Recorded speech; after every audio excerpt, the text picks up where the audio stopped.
The day that I went into a supermarket and saw Star Wars branded oranges, the connection, I guess, being that BB-8 is round, was the day that I realized that these companies will slap their badges on all kinds of shit. And Transformers is one of the worst offenders. AA, double quality paper. Hi, and welcome back to the inside of my head. In this vid, I've trawled the depths of the internet to find not just the strangest official merch, but also the most bizarre pieces of third-party junk that have ever had Bumblebee's or Optimus's face slapped on them. We've got bongs, perfume, junk food galore. We're gonna look at some of the weirder stuff too. So please take a second to like the video, subscribe if you're new, and let's see if there's enough stuff to fill a whole supermarket. Let's start with headphones, and there are a lot of them. You got in-ear ones, on-ear ones, the ones with the little strap that goes behind your head. You got ones with little Optimus, aerials. What are these called again? But for all those who've ever wanted Frenzy and Rumble dangling out of their fucking ears, well, how about these over-ear clip-on earphones? They're part of the Transformers music label, which also has a Soundwave audio player, or even a Convoy or Blaster one. Apparently these don't sound so great, and they look enormous on your ears, at least compared to what we're used to seeing these days, bearing in mind these are like at least 10 years old now. But I don't know, there's just something funny about the way he looks with his arms and legs dangling, like he got stuck ass first in a toilet. Okay, let's take a look at some sports and activities. Obviously there's loads of kites, like this Thundercracker stunt flyer. It soars, it stunts, it glides, it's great. The back of it is him in airplane mode, although the cockpit seems too far back and the engines seem to be pointing at each other. And the other side is him in robot mode with his arms stretched out like in a T-pose, flying around like bzzz. Sports jerseys, hockey jerseys, a full hockey kit, Transformers football, Bumblebee basketball, Bumblebee basketball, Bumblebee basketball. It's fucking hard to say. So fishing rods, do they transform? Nope, it's a stick with a string on it. Is that gonna stop them slapping a Transformers logo on it? Whatever gets the kids out of the house, I guess. But I think you'll agree, kind of random. To go with that, you might want the Optimus head fishing bobber, which is the thing that sits on top of the surface of the water, blah, blah, blah, blah, blah. Also found this one pretty weird, an Autobot chin-up bar.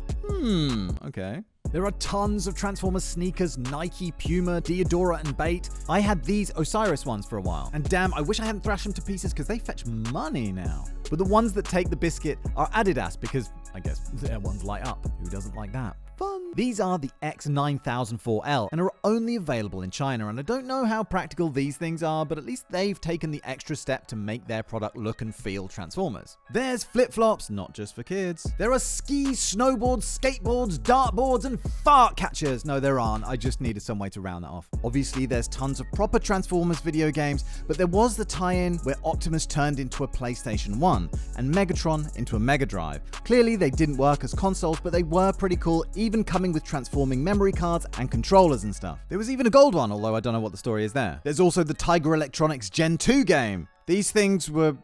I mean, they sucked ass, didn't they? The artwork around the screen was always better than what was on the screen itself. Yeah, I hated these. There was also Power Up VT6. Now, he wasn't merch, he was actually an official toy, and he was part of a line called Transformers Real Gear Robots, based on everyday objects like camcorders and clamshell cell phones, as well as a bot called High Score 100, who transformed into a controller. He's cool. Let's talk cosmetics. There was the Play Shave Kit, which again, no real connection to Transformers. But as well as that, we have the Revenge of the Fallen Bath Graffiti set, which I think is just basically shower gel that foams up in such a way that you can write stuff on the walls and play other, the side of the bath and stuff. Again, just another ropey product with a Transformers label slapped on it. But it's propellant free! Is that a good thing? I guess that's a good thing. And guess what? You too can smell like an Autobot with Transformers Revenge of the Fallen perfume. According to the original poster of this, it smells like cheap cologne.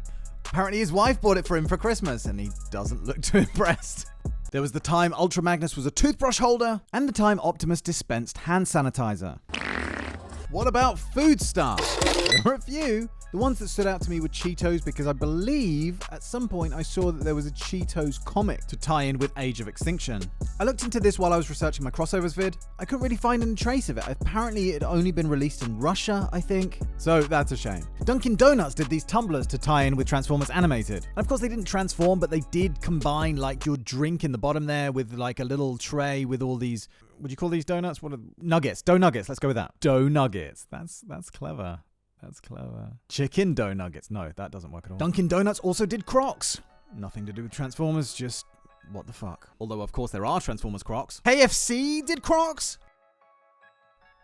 I'm so confused. There are also tiki mugs, which are these big beaker things that you basically drink their brains out through their skulls. I've seen 4 so far. I've seen Optimus, Bumblebee, Megatron, and Grimlock. And this guy painted extra detail on his, and they look great, wow. There have been Transformers slushies, and I don't know for sure, but I'm guessing they're like every other slushie you've ever had in your life, but with a Transformer logo on it. Although this one actually does remind me of Optimus, there's something that is reminiscent of Bumblebee about this one, and this one actually somehow feels like Megatron. And Dark of the Moon buckets of chicken. Of course, there are quite a few ice creams, including Hershey's Blast Bar, artificially flavored, the Snowballimus, and the Chockwave. Genius! Whoever came up with that, give them a pay rise. And I'm not sure if this qualifies as food, but there are definitely Transformers multivitamins. They come in the form of these kind of gummy bears, although the ones in this picture are of Thomas the Tank Engine, for some reason. What about sausage? Surely not sausage. Yep. Sausage! Yeah, no, for real. In Japan, there was Beast Wars 2 Super Lifeform Transformers Sausage, which was part of the promotional release for the Super Special Lifeform Transformers theatrical film. Not only did you get meaty goodness, or assholes and eyelids, you got one of 22 magic seal cards, each containing information on a different Beast Wars character. It also gave you a little bit of money off your ticket when you went to see the movie. But apparently releasing themed sausages to tie in with anime or tokusatsu is pretty common over there. Of course, McDonald's has released a myriad of Happy Meal toys. I'm still really fond of the early ones, you know, like the French fries that transformed. Those have so much character. Let's talk about the King. So the King was apparently a Cybertronian that crashed to Earth in 1954, also the year that Burger King started up. He took on a burger grill as his alt mode, revealed his burgering secrets to the Burger King scientists, and you know, the rest is burger history. Anyway, this was all part of the Burger King Bayformers tie-in, and they released the usual range of little toys and, you know, themed menus and stuff. But unfortunately, no toy of the King himself. That would have been awesome. Let's take a wander down the clothing aisle, shall we? Where if you're lucky, you might see a Bumblebee ski mask. At least it took me a little while to figure out that it was Bumblebee. You know, once I'd got over the whole nightmare fuel thing. It looks like the last thing a hammer attack victim would see before being bludgeoned into a coma. Like if you've got an old elderly relative who's just taking too long to stump up that inheritance. Hang on, Dennis! I love this Hey Mammy t-shirt. I couldn't find a photo of the back of it, but if anyone's got any sense, it's gonna say, if I had a rock, I'll bust your head, bitch. You'll see so many Transformers Christmas jumpers. It's ridiculous. My favorite probably being Megatron running amok with these Christmas lights, which is adorned with the sever heads of all these Autobots. And underneath it says Sleigh Bells Ring, you know, as in sleigh. This is not really clothing at all, but I mentioned the shoe former a couple of videos back. What I didn't realize before was that there's a Megatron one as well, a black one, and even a Convoy one, I think, which is like light blue. There's even a fabled red one. It's apparently Starscream. It appeared on eBay before Takara Tomy won't even acknowledge its existence. Slightly less mysterious is Captimus Prime, or Capticon as I've seen it referred to as, which would have been awesome except Optimus is only 4 inches tall. I don't know, you could put it on a guinea pig or something. Oh, but I am getting me one of these. Check these out. Oh, Megatron even has a fusion cannon on his arm. I'd seen these before, but I really didn't think they were for adults. But check out these guys. Optimus shaking his fist there. Why, you little... I need one. I need one. For some reason the models don't look too happy, though. Fucking modeling job, they said. Hey girl, you know what time it is? Pants come off. It's prime time. These shorts are full of heavy metal. And this... which is like an apology in advance. It's like, it's not quite as pathetic as it looks. Which then led to this Optimus bustier, I think they're called. I mean, it just looks all kinds of quality and it just oozes class, that thing.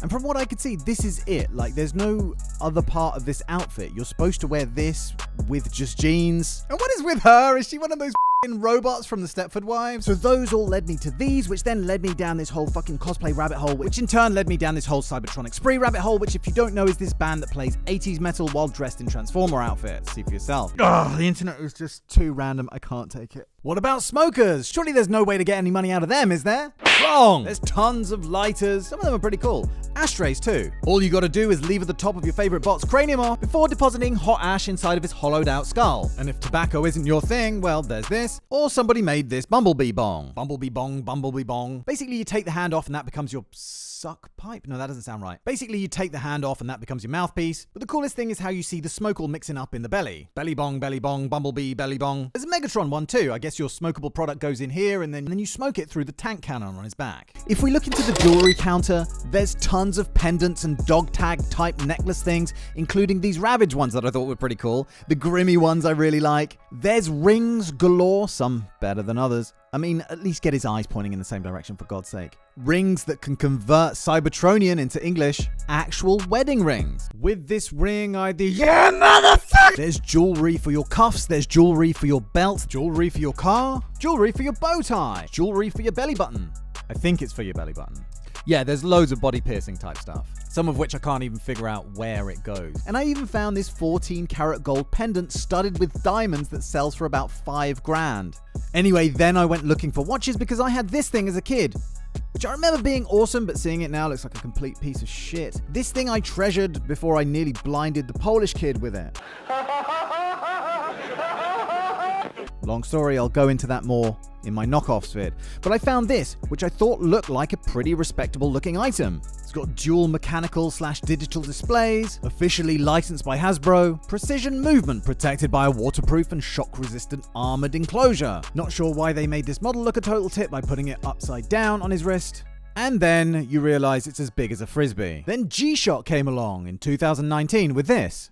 And there's an Optimus one and a Nemesis one. I really like the Nemesis one. And it's basically this Casio watch that sits on its base, and the base transforms into, aforementioned robots. The pick of the bunch to me, though, is Kaltor, who's not just a watch, he's actually a time machine and one of the fabled time warriors. What's going on with his head, though, is anyone's guess. If you want to look down the automotive section, you'll find Decepticon pedal covers, just so all those people looking at your feet while you're driving know your allegiance, as well as Valvotron, which was a tie-in with Valvoline, the oil, the engine lubricant, as they sponsored The Last Night. Basically, you'd buy a 5-litre bottle of oil and you could claim your action figure when you went to the website. Is it really that much of an incentive, though? Like, if I'm in the market for a bottle of oil, I'm going, which brand shall I buy? Oh, this one gets me this fucking piece of junk.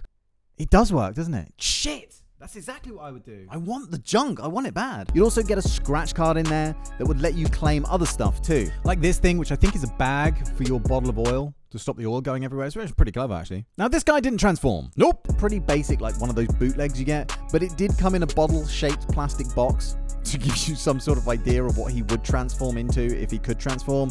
You get what you pay for. Now, let's do soft toys and slumberwares, and start with Softimus Prime and Slumblebee, which were plushies that actually did transform. They were sewn in such a way that you could kind of fold them from vehicle mode to robot mode and back again. Great idea, but obviously because they were only ever supported by their own stitching, they were pretty floppy and spent a lot of time looking like deflated balloons. But now, we got to talk about cushions and pillows. And of course, there are the normal ones that we all had as bedspreads as kids. That's not the ones I'm talking about here. I'm talking about Dakimakura or waifu pillows. So these things are basically life-size or at least very large pillows that usually have anime characters on them in suggestive poses. So here we have Black Arachnia squeezing her bosoms together. There's quite a few knockout ones. Starscream seems to be another favorite. And then we have Rung, who has his own not safe for work version, complete with engorged robo-dick, and then you flip the whole thing over and there's his bunghole. Oh my god, no, scratch that. The worst one is this one. Quark chained up. Lad out. There's also all these mini ones, which I'm not even sure what they're for. But damn, they made Shockwave thick. While we're on the subject of kinky stuff, a lot of you commented on Galvibrotron, which was this lady pleasure I mentioned in a previous video, but I looked into it more and I think it's fake, guys.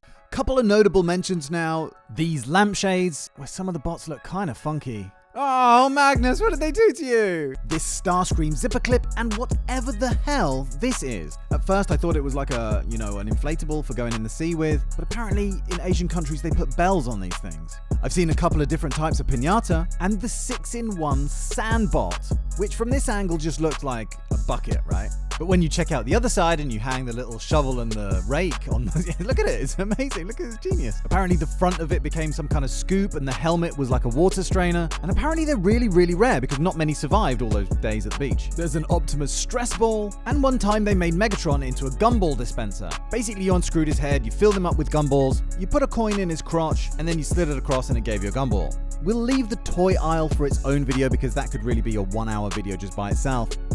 But just briefly, there's Transformers Potato Heads with Bumble Spud and Optimash Prime. There's several Mickeys, which are pretty horrific. Like, is this one supposed to be grey like Whistling Willy or grey like Dead Prime? the Pretender bots, which, oh my god. Like, this one reminds me of one of those fucking optical illusions, and this guy looks like he's had his head smashed down into his torso by the Doomslayer. And the Action Masters, which were basically Transformers that didn't transform at all. Marked down, surprise, surprise. But as I said, we'll get to those further down the line. But right here, there is one toy line that I wanted to speak about here, and that's the Kiss Players toys, which is another big slice of the Japanese weirdo cake.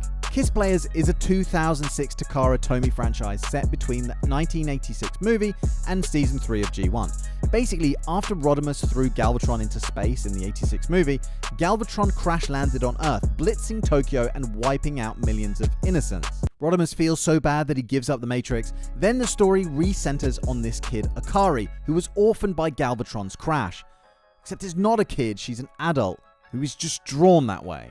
Kiss Players was made up of a manga, of a radio play on these CDs, which came with the toy line. I think there was only 4 toys or something, but the story involved the bots getting powered up whenever they were kissed by these very young-looking girls. These girls would then fuse with the bots. Yeah, if you're thinking, oh, that's nice, that's innocent, from what I've read, there was some pretty creepy innuendo in there, especially when it comes to the manga, which is the bit that, you know, I'm not going to touch that with a 100-foot pole. The toys all had these manga girls in the usual suggestive poses. You know, the whole Kiss Players line was pretty odd. You know, just check out some of this box art. And this really has to be the weirdest piece of merch. You know, just the thought that this is official, like this is not some weird third-party thing that I found on Wish.com or Alibaba or one of those or Etsy.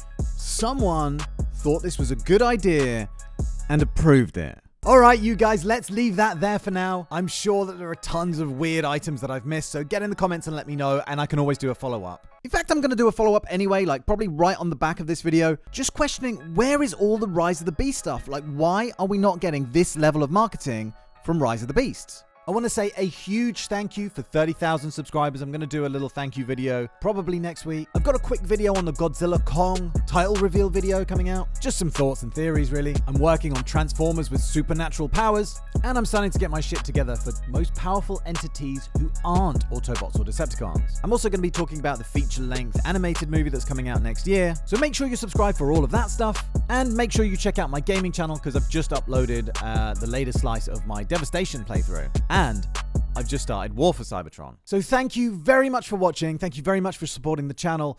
And I will see you very soon for the next one. Cheerio, bye.